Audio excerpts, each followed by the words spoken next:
আমি সেই মেয়ে, বাসে ট্রেনে রাস্তায় আপনি যাকে রোজ দেখেন, যার শাড়ি, কপালে টিপ, কানের দুল আর পায়ের গোড়ালি আপনি রোজ দেখেন, আর আরও অনেক কিছু দেখতে পাওয়ার স্বপ্ন দেখেন। স্বপ্নে যাকে ইচ্ছে মতন দেখেন, আমি সেই মেয়ে। বিহারের প্রত্যন্ত গ্রামে দিনের আলোয় যার ছায়া মাড়ানো আপনার ধর্মে নিষিদ্ধ, আর রাতের গভীরে যাকে বস্তি থেকে তুলে আনতে পাইক বরকন্দাজ পাঠান আপনি, আর সুসজ্জিত বিছানায় যার জন্য অপেক্ষায় অধীন হয় আপনার রাজকীয় লামপট্য, আমি সেই মেয়ে। আমি সেই মেয়ে আসামের চা বাগানের ঝুপড়ি কামিন বস্তি থেকে যাকে আপনি নিয়ে যেতে চান সাহেবী বাংলোয় মধ্যরাতে।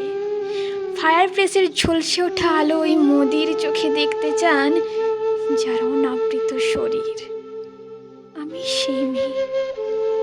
রাজস্থানের শুকনো উঠোন থেকে পিপাসার জল আনতে যাকে আপনি পাঠিয়ে দেন 10 মাইল দূরে সরকারি ইদারায়, আর 20 মাইল হেঁটে ক্লান্ত বিধ্বস্ত রমণী ঘোড়া কাখে ঘরে ফিরলেই যাকে বসিয়ে দেন চুলার আগুনের সামনে আপনার রুটি বানাতে। আমি সেই মেয়ে যাকে নিয়ে আপনি মগ্ন হতে চান গঙ্গার ধারে, কিংবা ভিক্টোরিয়ার সবুজে, কিংবা সিনেমা হলের নীল অন্ধকারে, যার চোখে আপনি এঁকে দিতে চান ছোটা স্বপ্নের কাজল, আর ফুরিয়ে যাওয়া সিগারেটের প্যাকেটের মতো যাকে পথের দুপাশে ছুঁড়ে ফেলে আপনার ফুল সাজানো গাড়ি শুভ বিবাহ সুসম্পন্ন করতে ছুটে যায় শহরের পথে। মনে দেখা আলোর গোধূলিতে একা দাঁড়িয়ে থাকা আমি সেই মেয়ে। আমি সেই মেয়ে, এমনকি দেবতারাও যাকে ক্ষমা করেন না। অহংকার আর শক্তির দম্ভে যার গর্ভে রেখে যায় কুমারীর অপমান, আর চোখের জলে কন্তি হয়ে নদীর জলে বিসর্জন দিতে হয় কর্ণকে আত্মযোগে। আমি সেই মেয়ে। সংসারের অসময়ে আমিই ভরসা।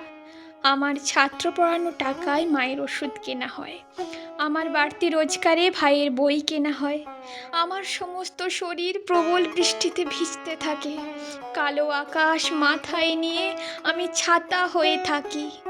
ছাতার নিচে সুখে বাঁচে সংসার। আপনারা আমার জন্য অনেক করেছেন, সাহিত্যে, কাব্যে, শাস্ত্রে, লোকাচারে আমাকে মা বলে পুজো করেছেন, প্রকৃতি বলে আধিক্যতা করেছেন, আর শহরগঞ্জের কানাগলিতে ঠোঁটে রং মাখিয়ে কুপি হাতে দাঁড় করিয়েও দিয়েছেন। হ্যাঁ, আমি সেই মেয়ে। একদিন হয়তো অন্য কোনো একদিন আমার সমস্ত মিথ্যে পোশাক ছুঁড়ে ফেলে দিয়ে আমি হয়ে উঠব সেই অসামান্যা। খোলা চুল মেঘের মতো ঢাকবে আমার খোলা পিঠ, দু চোখে জ্বলবে ভীষণ আগুন, কপাল ঠিকরে বেরোবে ভয়ঙ্কর তেজরশ্মি, হাতে ঝলসে উঠবে সেই খড়গ, দুপায়ে নুপুরে বেজে উঠবে রণদুন্দুবি, নৃশংস অট্টহাসিতে ভরে উঠবে আকাশ। দেবতারাও আতঙ্কে স্তব্ধ হয়ে বলতে থাকবেন, মহামেঘ প্রভাং ঘোরাং মুক্তকেশিং চতুর্ভুজাং কালিকাং দক্ষিণাং মুন্ডমালাং বিভূষিতাং। বিভৎস দাবানলের মতো আমি এগোতে থাকবো, আর আমার এগিয়ে যাওয়ার পথের দুপাশে মুন্ডহীন অসংখ্য দেহ ছটফট করতে থাকবে। সভ্যতার দেহ, প্রগতির দেহ, উন্নতির দেহ, সমাজের দেহ।